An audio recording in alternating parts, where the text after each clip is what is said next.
So hundreds of beavers. Let me actually put a quarter on the table really fast. I Sure. was down in Santa Cruz, kind of taking it easy, and my niece was with me. We don't hang out that much, right?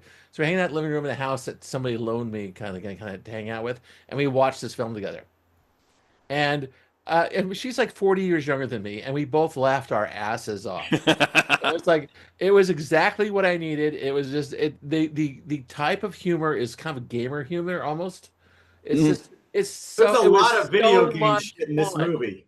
All right, I just want to say that That annoyed the ever-loving fuck out of me. I thought Really? it might. Why? I would just say I wish this movie. All right, caveat. When it gets into like Wile E. Coyote, like there's like a 20 or 25-minute segment in the middle where it's just one after the other of him killing the beavers in different ways. you didn't laugh every It took single a long time time that to get happened. there. It took No. This movie is probably 25 minutes too long. I wish it was as Absolutely. I wish it was as funny as it thinks it is. Lo, Yeah. can I interrupt? I know But you're on a I'm roll. I'm entertained. It's just Well, that's the first thing I said. I saw it 2 months ago, and I said this should be a short film, Right. not a feature. it takes a long, and that's feels just like it my took a long opinion. time to get going. Wile E. Coyote cartoons are 5 minutes long. Right. And there's Listen, a we can- reason for that.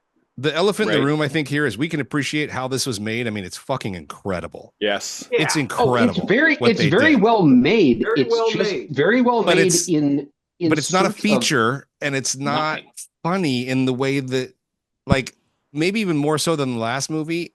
I knew what this movie was 30 seconds into it, and I was like, okay, Live I get action it, Chuck Jones. and I don't fucking care anymore. By the time it's over, I'm like, can this fucking thing please end? This movie. I liked it more than that. Yeah. This movie does not. I'm know- happy. this I'm movie- happy. Go ahead. This movie does not know who it's for because it's absolutely not for children and it's absolutely not for adults. It is Well, far too. Side it is- note, my 13-year-old loved it. Yeah. Loved it. it is Going far back to what I too- said, like my niece. I'm with you, Scott. I think it's for everyone, and I Very enjoyed the hell out of it. far- And I it's far never too- once thought that it was too long. What I love about this Oh film, my the guy God! This who movie made this would film not didn't- end. This is Exactly. like- I'm with Tad. It would not Yeah, end. this is gonna make Jared text, but this is like a Gaspar Noé film. This Okay. This is a film. Well, you made know by- what? Wait, hold on. Let me think. This is a Flip film the by a table guy over. made Yeah. by in a way that he doesn't give a fuck. Who cares how he's doing it? I know He exactly has what you to mean. do That's it. He's not not true. compromising. He's No, he's not not compromising. compromising. No, Yes, in that no, respect, yes. the dogs No. are going to be guys in costumes, and it's like, and the beavers are going to be guys in costumes, and that's No, reality. he thinks he's Oh, the first of all- funniest motherfucker on the planet, right. and he absolutely is not. And he's Well, trying. I Trying to make I us don't laugh. pick And up. I'm he's gonna- failing over and over. Scott, and I over. appreciate I'm going to agree with you I both laughed because my I'm going to ass say off. I'm going to agree with you both, Tad and Scott, because I'm going to say the guy, he sticks to his bit though. He sticks to his joke. He sticks to his jokes, plural. Yeah. He and if you're saying he's like Gaspar Noé in the sense of I'm going to make what I want to make and I'm not Yeah. going to compromise and Right. I'm going to then I do agree with that. Right.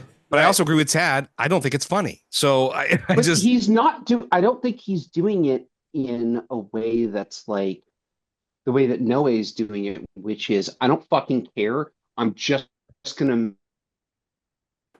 Uh-oh. Oh, he's you going. froze up, brother. I'm. Oh, he's making it. Wait, It's always happened when people make a big point. I know. It's whenever they're coming to the big point. Roll back, Tad. You froze up. There you go. Go back. Bring it back. I don't think this is the same as a Noe film because Noe does not give a shit. He's like, I don't care what anyone thinks about my movie. I'm going to make the thing I'm going to make. This guy really, really thinks that he knows what other people thinks are funny, and he is just trying to cram all of that into the film. That's a And I compelling literally argument. a third of the way through the movie, I had not laughed once, and I decided, oh, I'm going to start taking notes of every time I laugh at this movie 3 times. I'm sorry, I'm with Tad. I didn't laugh. The I guys, laughed a lot in the middle. I laughed my The ass guys- off. the- Comedy is so subjective, isn't it? the Yeah, guys I mean, face I- of the, show. the I thought it guys was facing fun the though. I kind horse- of like smirked and rolled my eyes. So I'll say no. This is a kind of it's an open question. It's like the guy who made this film, he was like Wisconsin native, right? Hmm. Now, his He's probably cultural best friends with Guy Madden. I think it's actually we got the Guy Madden. I want to make some comparisons as soon as But the thing is, somebody takes a breath. It's someone's reality as a filmmaker to like make a personal statement that won't be liked by people, or their personal statement is they want to be as funny as possible and make something unique and entertaining. It's like a music hall film in terms of like you want to make this you want to make a film that talks about your sense of humor. You want to make a film that is just it's insane in a lot of ways, but also some people are just naturally funny. And this guy is, I think the filmmaker has got a great sense of humor. I want to go back to these dogs here. I don't know. I think I agree As an with Tad. I example, think hold on. He starts out with the dogs who are pulling the sled, and it's like, first of all, it's absurd, right? It's like it's nuts. At the end, they're playing cards. Why is it absurd? And then the eyes show up. And then the eyes. What's absurd about a dog sled? Because it's like it works two ways. Like the dogs are playing cards. It's also that's the whole dogs playing cards thing from like 100 years ago, right? Right. That joke is kind of funny because every time one or two of the dogs disappears, they're playing a different I know they game. have to modify the game every time, and at the end it's like a slam game. When right? you get to the third one of those, and they're playing war. It's playing war, and the joke. Last one is poor fuckers playing solitaire. I mean, that's a fantastic build. But I'm thinking, well done. I'm thinking more about what Tad said though, and I do think that it does strike me in the vein of like, I'm sure this guy does think all these jokes are funny. I mean, it's part of the reason he made the movie. Yeah. But I also think a huge part of his brain is probably like, people are gonna like this, which is what makes him different from Gaspar Noé or a lot of filmmakers who, I kind of agree with Tad. Like, because I think this guy's trying to make you laugh. Since when is that a sin? I mean, definitely this movie wants to be a crowd pleaser. I won't say it's not. And in fact, it has been because the guy he made money selling the streaming rights, but he kept the theatrical, and he's doing a road show with it. He's still on the road showing it, four-walling it in places. Well, there's definitely an audience for this. Yeah. And I think the people there's who an audience really for Friends too. Yeah. Also, the thing is, it's like okay, that's great, but it's also forgive me, Jared. That's kind of an absurd statement. The guy who made the train that goes up in 1899, the very first film ever, thought people are going to love this. You know, but they did. People are gonna love this. Everybody thinks they're gonna love their film. This is gonna be cool. But the difference between that, Scott, people ran out of the theater because they thought they were gonna get fucking run over, dude. So the guy who did the fucking Human Centipede thought people are gonna love this movie. It's like, come on. Like Okay, valid. I mean, this is pretty interesting, Scott, because we're getting into like the whole motivation for creating art. Is like, are you doing it for the audience? Are you doing it for the audience? Are you doing it for yourself? I don't care about any of that shit. There's something about so back to, I think it takes a little while to kind of get going before before the gag, because before you get like Airplane, where the gags are so fast that even if that one doesn't nail for you, there's another one. It's like Airplane in that respect. Right. Yes, it is. But there's something about because Airplane's funny. Well, but there's something about this movie on its face. So is this. The guy going, I'm going to make a live action Warner Brothers cartoon like Wile E. Coyote, but it's going to be populated with what is essentially furry porn. Or mascots. I'm glad you mentioned mascot furry porn. Well, I did. But there's something about like, I'm watching this going, okay, this is a really amusing green screen movie, but he's layering on like the grain, the faux grain to make it look like it was made in the 20s. But then here comes a contemporary video game reference, and there's something about how he was stacking. There's so many disconnects. Visually, it's very, very fucking cool. I think. So it was too many notes, huh? Well, let me. Somebody. I never worried about any of that. Did you, Scott? No, never. Who cares? I thought it was funny. Getting involved in it. I never worried about that either. Oh my God, we're yelling so hard right now. I know. Great. I never worried about the multiple styles. And let me. I didn't articulate well. Let me rephrase, because of course you want to make the movies that you want to. I mean, as a filmmaker, listen, all movies are good. So, but I think what Tad's pointing out, like. That's funnier than anything in this movie. I think that this guy somehow is like, he's trying to zone in on a certain type of humor that he wants to like resurrect or think, and I think it's like, I don't know how to, I can't articulate it right now, but it's like, So it's if you dead and let me it's get a not minute. funny Let me and- have a minute because Chris has put that picture behind him, and that leads me to. I would just want to list off influences. To me, it's like this is Buster Keaton. Yep. And in Charlie Chaplin, yeah, it's an old timey physical comedy. Indiana Jones and Temple of Doom. Yeah, they're right. What's behind Yeah. Chris, and also definitely Roadrunner cartoons are sure. absolutely an influence here. Yep. But I don't give a fuck about it. I don't give a fuck about his influences. He actually did something really unique here. But I'm just listing them off here. And once he gets inside the Beaver Dam, the first thing I thought of with all this stuff going on is James Bond. Okay, There's a thing about James Bond movies where he gets into the lair of the bad guy, and he's the only one there who's going to bring this whole fucking operation down, and that's what happens inside the Beaver Dam. Like the Incredibles in some ways. Yes, it's like the end of it's like the Incredibles when you go inside the volcano. Now, The did you Incredibles is ripping off James for Bond. even like we're watching this film about halfway through? Did Well, you I like think it. the Beavers were building a spaceship? You know what I'm talking about? This because guy that's is like way stupid. the fuck out there. Who would make this? Like, oh, the Beavers are making Oh, a that's spaceship. stupid. Exactly. Oh yeah, what about the Sherlock and Watson Beavers? Oh no, Oh, no, Sherlock, you didn't- oh you my didn't God, ask those me- guys are great. I'm Oh, sorry, Chris. You didn't ask me if I thought that was the only thing that was stupid. I just said that's stupid. The whole movie is stupid, but I don't care about. Seriously, I didn't care that it was stupid. No, so I want to list. I didn't care that it was stupid either. It's not funny. I want to list the three Yes, it jokes. is. I want to listen to you. Didn't- I want to didn't list the chuckle three once. jokes that I thought were funny in this Oh, because I wrote them down. Guy's face in the horse costume. Oh my God, that was great. That was so much fun.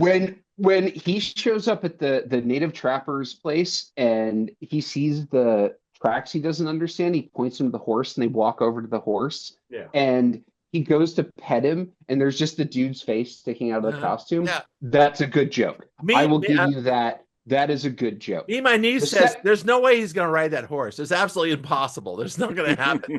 Right. But the thing is, the second one is when he shows up at the native guy's camp the second time and he's working on the horse like a mechanic. Yeah. Like he's got the tools under, and that's the point where you realize he's absolutely not going to ride on that horse. Like we've already hung a lampshade on this horse as not being a horse. Not twice. being a horse. It's actually this weird non-horse construction. Right. But, And then the third one is the third snowshoe. oh, interesting. Yeah.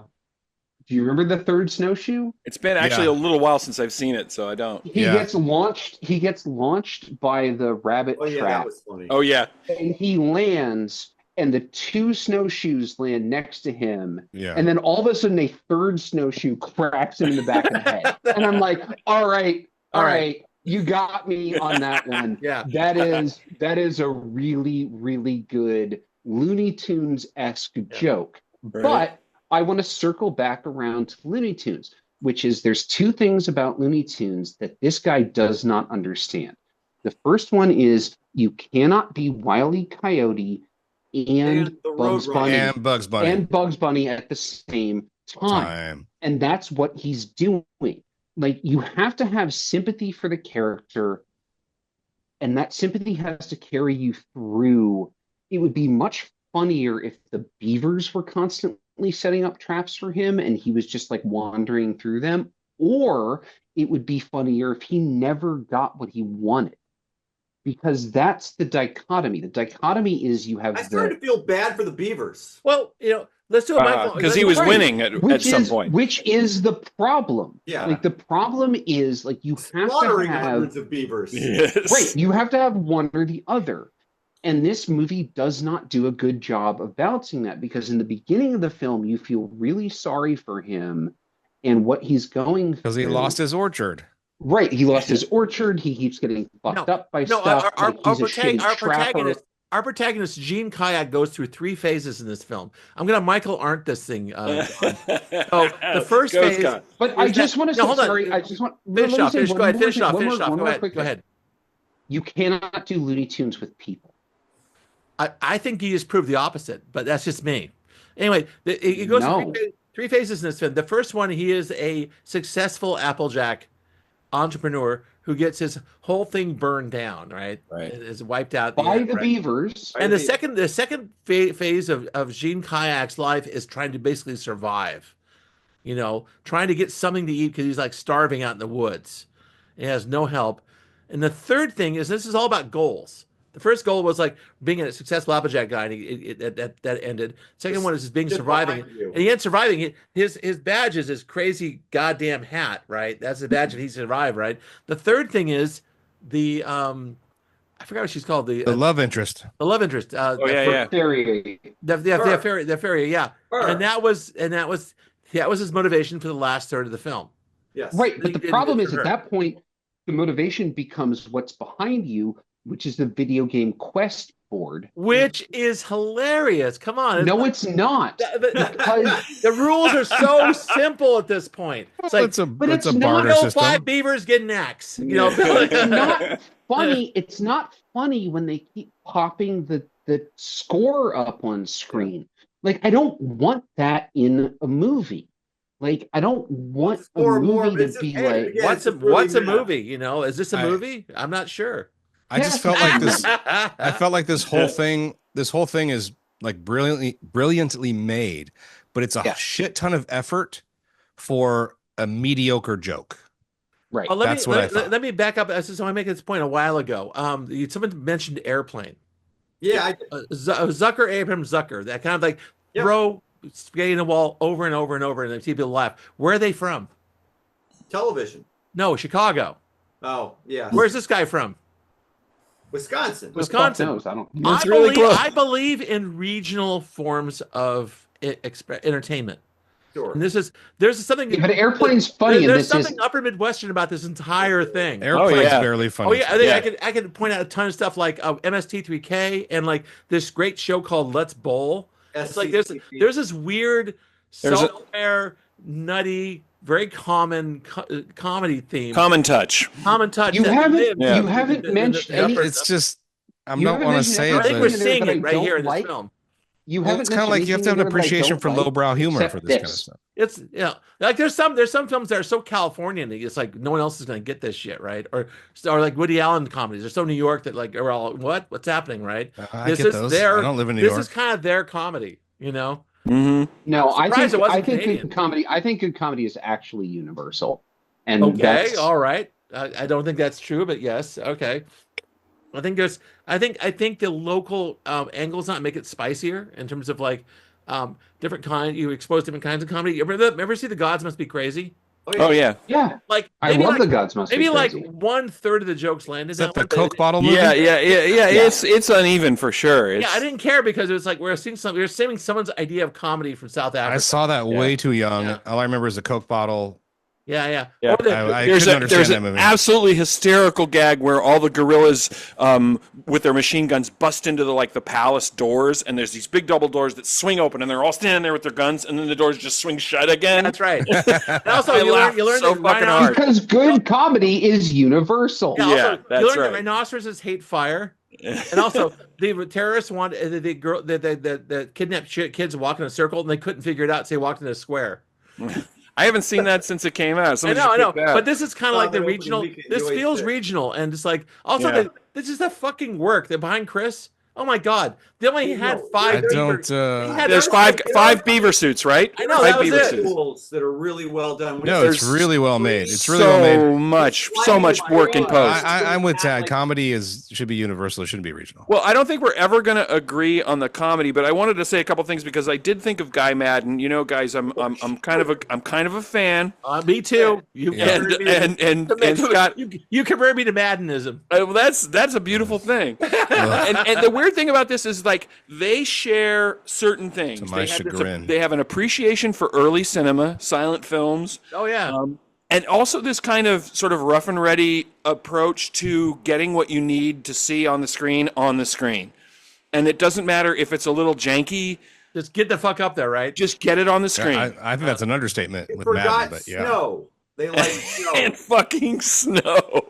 Oh, But no, this that's movie actually even falls. But But this it's a- movie even falls apart in being a silent film because there's the whole trial scene where they're speaking in some pidgin language, Yeah, right. and it's just there's like, that one line. why? J'accuse. Right, that was close to being my fourth laugh. Yeah. Like I kind of went like it was one of those things where it was like J'accuse would have been way funnier if you hadn't had all the pigeon talking back and Oh, forth right. That was before just that. awful. Yeah. Like if it was just like doing it all in big, It would have been gesticulations. it would have been the scene in the Mel Brooks movie Silent Movie where they call Marcel Marceau and he answers the phone and goes no, and it's the only line of dialogue in the whole movie. Exactly. Like that, like the I think I'm much more disappointed with this movie because it comes really close to being funny in a lot of places. Like Yeah. it's like, God, if you had dialed it back slightly or dialed it up slightly, this would have been way funnier. I think if it was 15 minutes, it would be a masterpiece. I think if this Or also even 40 minutes. When he Like, you gets could to have the- done when this we in get 40 minutes. When we got to the middle act, where it's just him, like, over and over and over again with the beaver gags, like that's where I was laughing the most until it kept going, and I started feeling bad for the beavers. Oh, No, I mean seriously, like it's just like, man. all right, like this is like he's now like we're literally okay, so we're killing hundreds of beavers. I loved watching all the. I loved watching all. Well, the he wants to beavers and marry all the girl. bunnies get killed. It was so funny because they would use the suit, the empty suit with like the stuffing in there, and throw it around. That was like the best. Oh, you know what? Actually, I will put a fourth joke in there that I thought was pretty good. There's the whole scene where they're sitting at the table, and then she shows him her ankle. Yeah. Oh yeah. And then takes her clothes off and is doing the whole pole dance routine. Stripping thing. Oh my God, that was great. And yet somehow had full length knee socks, right? Despite showing her ankle moments earlier. and then as soon as her dad comes around the corner, they're playing patty cake. Yeah, that was pretty good. I'll give you that. I'll give you that. You know what he did this. This happens twice in the film. This was actually the filmmaker saying to somebody in this era, showing an ankle was the same as watching someone. Oh no! I know that happened again. I know. Also, I'm very glad this film actually did a little animated thing talking about why these beaver pelts were needed. They're all going to Europe to make hats out of because they're waterproof. Right. Yeah. At that point, I'd kind of stopped caring. But yes, you're right. Also, the prologue to this movie is just that guy in the fucking gym. That guy's working out. jacked. He's fucking jacked as shit. He is. He is jacked. I'll give you that. All right. So one other note I took down about this is sort of just a general comment that applies to both films, this one and Scald Myself with Tea.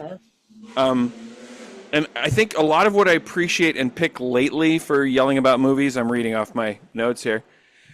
These are both movies that are arguably good and arguably bad. Yeah. Agreed. In both cases, you could make the case that they're not good, and you could also make the case that they're good. And that's more interesting to me lately than watching like a well-executed traditional film, is seeing something where somebody's trying something kind of out of the box, and maybe they're not even nailing it, but it's interesting to watch and see what's good and what the shortcomings are. And it reminds me of that documentary we watched, that semi-documentary about the girl in L.A. That short we did. Back in 1950, remember that one? Oh, you mean Savage Eye? Savage Eye. It's like that. It's like that's absolutely in this category. It's like you could say, "Oh, this is shitty," or you could say, "No, this is actually very interesting." Also, John, this here, interesting to me. This is a fucking Sputnik movie. No wonder you like this film. This is like the cartooning in this thing. Yeah, it's kind of up my alley. Yeah. Both of these are very, very John. I felt. I'm back, bitches. All right, good enough. Well, okay, that's it. We're going to cards. I'm doing the same thing because I'm like visually it's amazing, but I think it's really it made my niece laugh. That's great. You know what? There's and it made you laugh, Scott. I laughed my ass off. There's a different word than funny that I would use to describe this movie, and that is amusing. It is an Okay. amusing movie. Yes, I Not a would go funny there. movie. No, it was très amusant. Definitely. Très amusant. Très amusant. Oui, oui. Uh,